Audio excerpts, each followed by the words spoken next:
ठाकुर जी ने मन में विचारा कि भाई मैंने माया के भक्त तो बहुत देखे, पर अपना ऐसा भक्त तो मैं पहली बार दर्शन करता हूं। आप देखिए, यह भक्ति का गौरव है कि भगवान देने के लिए प्रस्तुत खड़े हैं, भगवान देने के लिए तैयार खड़े हैं, पर अन्याभिलाषिता शून्यम। जिनकी नजरों में मोहन समाए, वो नजर फिर तरसती नहीं है। ये भक्ति महारानी की कृपा है, ये भक्ति महारानी का वैभव है, रस वैभव है, कि एक बूंद जिस हृदय में होती है वो तीनों लोगों को देने की सामर्थ्य रखता है। भगवान का श्रीमुख वाक्य है, मद भक्ति युक्तो भुवनम पुनातु। मेरा एक भक्त तीनों लोगों को पवित्र करता है, निर्मल कर देता है। साधु रूपी भगवान भक्त से हार कर वो मणि उसी छप्पर में खोसी और चल दिए। जब ऐसे बात नहीं बनी तो श्री ठाकुर जी ने एक नया कौतुक किया।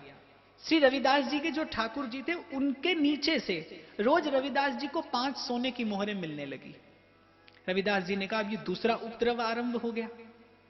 चिमटे से मोहर उठाते और गंगा जी में जाके डाल आते, जैसे मानो बिच्छू हो। इतने भयभीत थे, कहा जाता है ना, दूध का जला छाछ भी फूंक फूंक कर पीता है।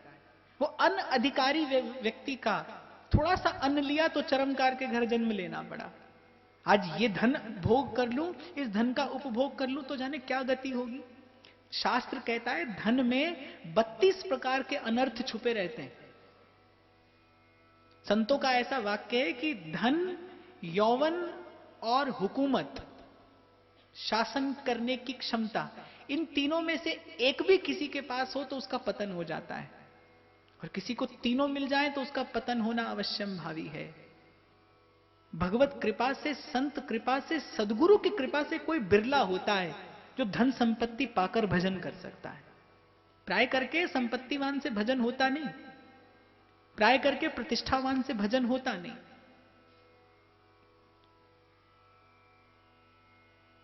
पांच मोहरें ठाकुर जी देने लगे और रविदास जी नित्य प्रति चिमटे से मोहर उठाते और गंगा जी में डाल आते। ठाकुर जी ने कहा कि हमारी दाल तो यहां भी नहीं गली। श्री ठाकुर जी ने स्वप्न में आदेश दिया, देखो हमसे बहुत अधिक परिश्रम मत कराओ, मैं तुम्हें देना चाहता हूं तो तुम्हें स्वीकार करना पड़ेगा।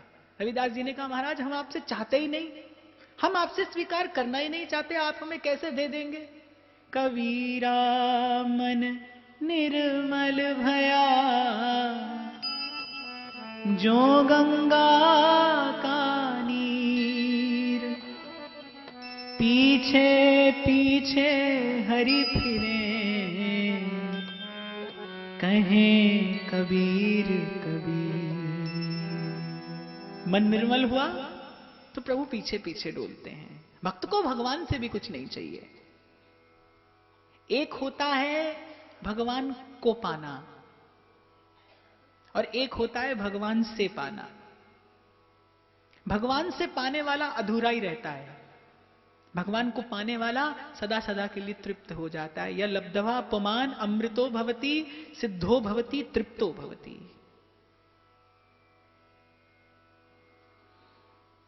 ठाकुर जी ने कहा देखो भाई मुझसे और अधिक परिश्रम मत कराओ, पहले तुम्हारे दरवाजे पर आना पड़ा, तुमने तब खाली लौटा दिया। अब ये 5 मोहर नित्य प्रति धर के जाता हूं, इसे तुम गंगा जी में अर्पण कराते हो, इसे तुम गंगा जी में डाल आते हो, तो कुछ हमारा भी विचार करो। और तुम यहां भूखे चौड़े ढाड़े पड़े रहते हो, सुबह पाया जाने उसके बाद तुम्हें कब भोजन मिलेगा, तो इससे मेरा अपयश होता है। तुम सेवक तो हमारे हो, नौकरी तो मेरी करते हो, चाकरी तो मेरी करते हो, कैंकर्य तुम मेरा करते हो, मेरे सेवक हो, तो इससे मेरा अपयश है कि तीनों लोगों के स्वामी, तीनों लोगों के नाथ,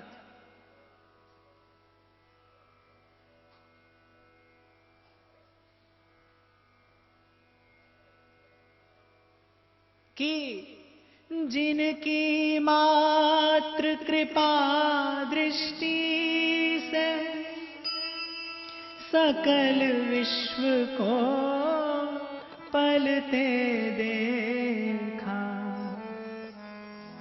कि जिनकी मात्र कृपा दृष्टि से तीनों लोगों का पोषण होता है, तीनों लोगों की पुष्टि होती है, उनके चरणों का दास उनकी भोर से लेकर सांझ तक सेवा करने वाला, कैंकर्य करने वाला भूखा प्यासा पड़ा है।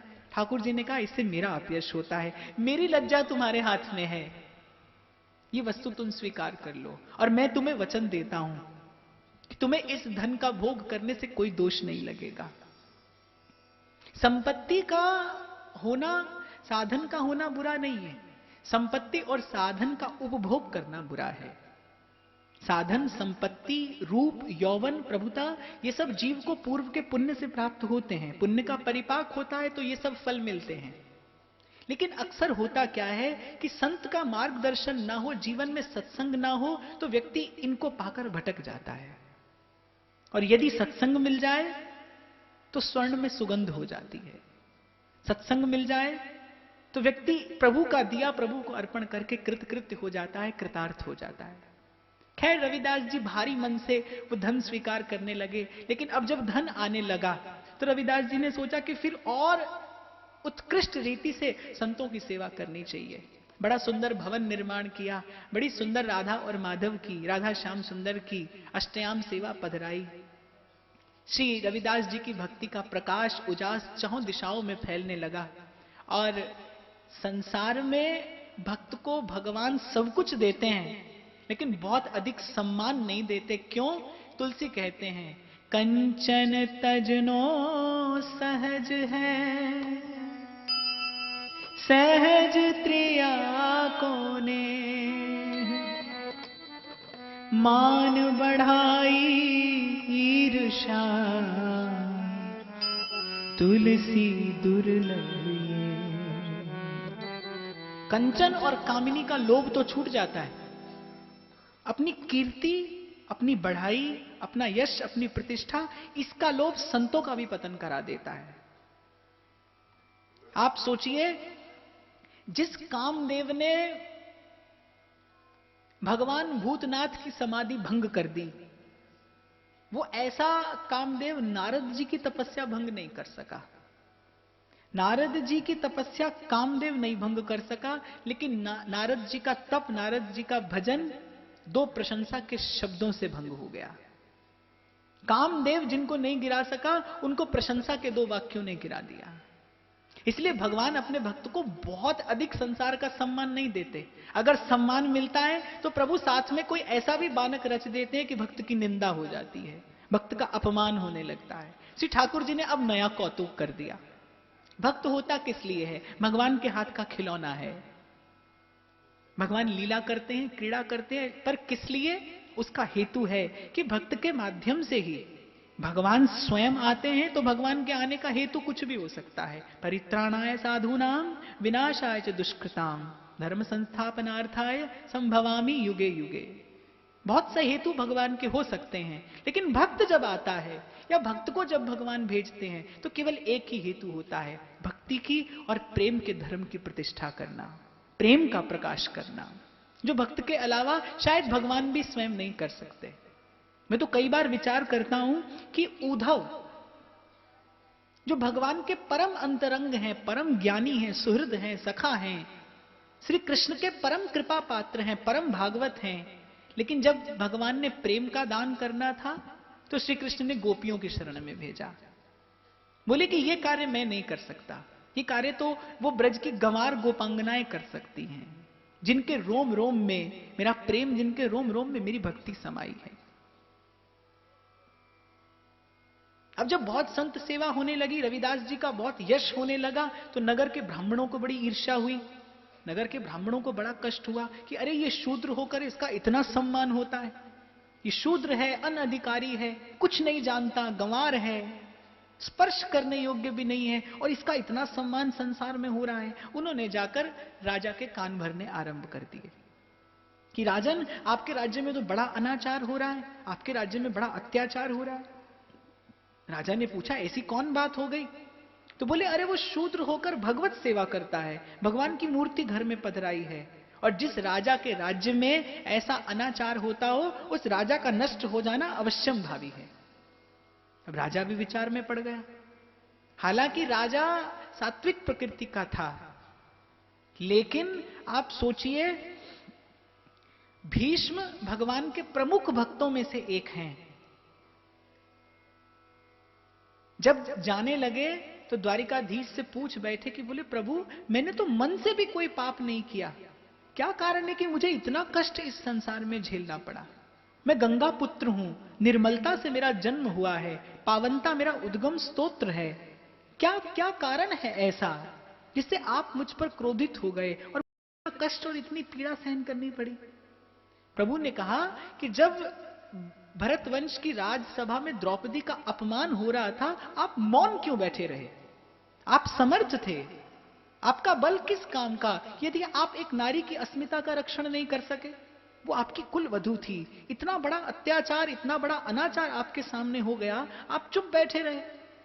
और अधर्म को मौन होकर स्वीकृति देना अधर्म में शामिल होने जैसा है, इसलिए दंड का विधान आपके लिए हुआ। तो भीष्म पितामह ने स्वीकार किया कि चाहे कैसे भी, लेकिन मैंने संग तो दुर्योधन का किया था। आप देखिए भीष्म जैसा परम भागवत भी, उसको भी संग का दोष लगा और उनको दंड सहन करना पड़ा। तो राजा ने ब्राह्मणों का संग किया। महाराज फरमाते हैं संत की निंदा नान का और बहर बहर अवतार। एक छोटी सी बात यहां निवेदन करूंगा कि आप संत का सम्मान न कर सको कोई बात नहीं, लेकिन संत का अपमान नहीं करना। हमारा भारत देश, यहां की परंपरा, यहां का गौरव यह है कि यहां संत के वेश का भी सम्मान किया जाता है। भक्तमाल में कितने ऐसे प्रसंग हैं कि ऐसे ऐसे वेशनिष्ठ राजा हुए कि उनके द्वार पर यदि कोई वैष्णव का वेश बनाकर आता था तो उसके लिए अपना खजाना खोल देते थे। और कितनी बार ऐसा होता था कि अनधिकारी व्यक्ति, चोर, कुटिल व्यक्ति संत का वेश बनाकर आते थे और अपार धन संपत्ति लूट कर ले जाते थे। यदि आपको भी संसार में कभी ऐसा छल हो जाए, कभी कपट हो जाए, आपको लगे कि संत के वेश में कोई आपको ठग कर ले गया, तो बहुत अधिक पीड़ित मत होना, क्योंकि देनहार कोई और है। वो अपना कृत कर्म भोगेगा और आपको अपनी सेवा का फल मिलेगा। प्रयास करना, सबका सम्मान करना हमारे वश की बात नहीं है, लेकिन किसी का अपमान हम ना करें, यह हम कर सकते हैं। सबका कल्याण करना यह जीव की सामर्थ्य नहीं है, लेकिन हम किसी का अहित ना सोचें, हमारे मन में किसी का अहित चिंतन ना हो। नरसिंह मेहता बड़ी प्यारी बात कहते हैं कि वैष्णव जन तो तेने कहिए जे पीर पराई जाने रे, पर दुखे उपकार करे सोई मन अभिमान न आने रे। सकल लोक मां कहुने बंदे, निंदा ना करे केणी रे, और बाच काछ मन निश्चल राखे, धन धन जननी तेनी रे। हमारे यहां संत के वेश को भी प्रणाम किया जाता है। क्यों? क्योंकि प्रभु का दिया बाना है, ये प्रभु का दिया प्रसाद है। और यदि कोई संत का वेश धारण करके अनैतिक कर्म करता है तो वो उसका कर्म है, वो उसका कृत कर्म है। और कौ न काऊ सुख दुख कर दाता, निज कृत कर्म ही भाग्य विधाता। लेकिन ब्राह्मणों का संग किया, राजा की भी बुद्धि थोड़ी देर के लिए भ्रमित हो गई। राजा ने रविदास जी को बुलाया। राजा ने कहा कि आप ऐसा अनैतिक कार्य क्यों करते हैं? रविदास जी ने कहा कि हम तो प्रभु की आज्ञा से ये कार्य करते हैं, प्रभु के चरणों का दास हूं और उनकी आज्ञा से ये कार्य करता हूं। तो राजा ने कहा कि मैं तो मान भी लूं कि आप प्रभु की आज्ञा से ये कार्य करते हैं, लेकिन ये सारा संसार कैसे मानेगा?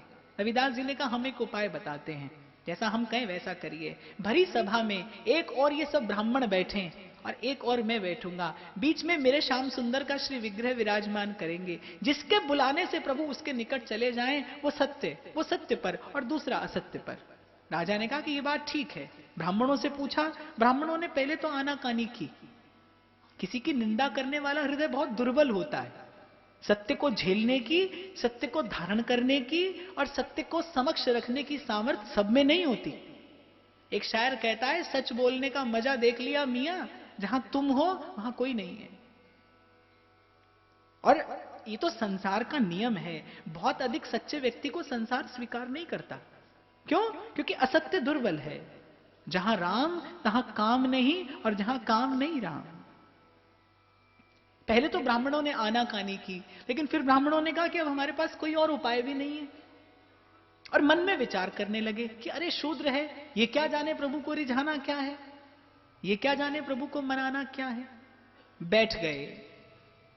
समस्त वेद मंत्रों का उच्चारण कर दिया, थक गए, हार गए, लेकिन श्री ठाकुर जी टस से मस नहीं हुए। और भक्त के पास क्या साधन होता है? वो और कुछ नहीं जानता, केवल अपने प्रभु को याद करना, तुझे देखना इबादत और तेरी याद बंदगी है। उसे केवल यही आता है। जिसने अपना सर्वस्व न्यौछावर कर दिया, जिसका साधन भी वही, जिसका साध्य भी वही, जिसका सर्वस्व वही, उसके पास उसके आश्रय के अलावा और कोई तरीका नहीं है। रविदास जी गाने लगे, प्रभु जी